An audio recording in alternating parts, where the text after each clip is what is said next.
Hapong nagsagawa ng Evangelical Mission ng Iglesia ni Cristo, kaya naman isinara ang bahagi ng Commonwealth Avenue sa lungsod ng Quezon.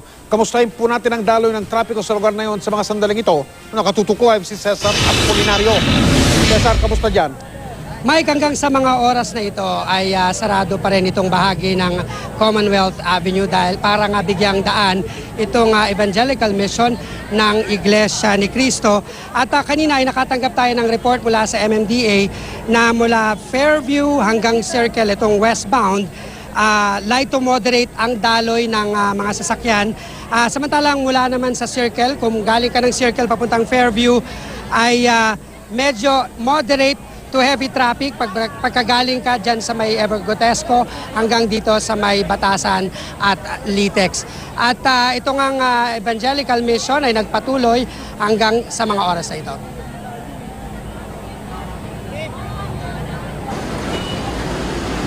Isinara kaninang madaling araw ang bahagi ng Commonwealth Avenue mula Batasan Road hanggang Litex northbound para bigyang daan ang Evangelical Mission ng Iglesia ni Cristo. Ang mga motorista na galing Quezon City Circle dumaan sa inilatag na alternate route pakana ng Batasan Street, palabas ng Litex.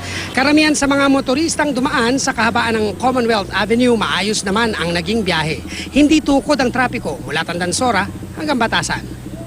Pinayagan ng counterflow sa bahaging ito ng Batasan Commonwealth, isang linya para sa mga pupunta ng Fairview. Sa isa pang alternate route sa boundary ng Quezon City at Marikina, tuloy-tuloy ang daloy ng sasakyan, partikular sa UP Diliman, Tumana Bridge hanggang makapasok ng Marikina at San Mateo Rizal. Bandang hapon, kapansin-pansin ang pagdagsa ng mga miyembro ng Iglesia ni Cristo.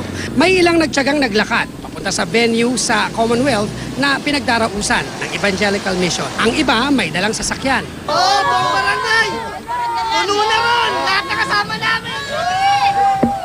Pero kung masaya ang ilan sa biyahe nila, marami namang na-stranded sa makipot na daan sa Dahlia Street at sa Uyo Road na isa pang alternatibong daanan.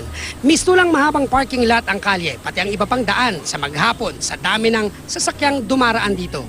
Ang taxi na ito nagbakasakali sa ruta dahil inisip na mabigat ang daloy ng trapiko sa Commonwealth. Mas grabe pala, napilitan na lang kami. Siyempre, wala nang ibang choice. Muling bubuksan ang bahagi ng Commonwealth mamayang alas 10 ng gabi. Kasabay ng pagsasara ng bahagi ng Commonwealth ang pagpapatuloy ng road reblocking sa ilang bahagi ng EDSA. Simula 10 p.m. mamaya, magkakaroon ng pagkukumpuni sa EDSA northbound mula Shaw Boulevard hanggang Julia Vargas sa Mandaluyong. At northbound din sa EDSA Makati mula Ayala Avenue hanggang Guadalupe Bridge. Magkakaroon din ng reblocking sa Kamuning Road mula T. Hener hanggang Judge Jimenez. Muling bubuksan ang mga lane na ito alas 5 ng umaga sa Lunes. Mike, hanggang sa mga oras na ito ay nakasarado itong bahagi ng Commonwealth mula yan sa may Sandigan Bayan hanggang dito sa Litex. Pero yung mga motorista ay pwede pa rin sa mga alternate route na inilatag ng MMDA. At itong mga kapatid natin mula sa Iglesia ni Cristo ay nanatili. Maraming pa ito, Mike, at narito sila sa may harap ng mismong chapel dahil nag-aantay yung karamihan sa kanila ng pamimigay ng relief goods. Mike? Maraming salamat, Cesar Apolinario.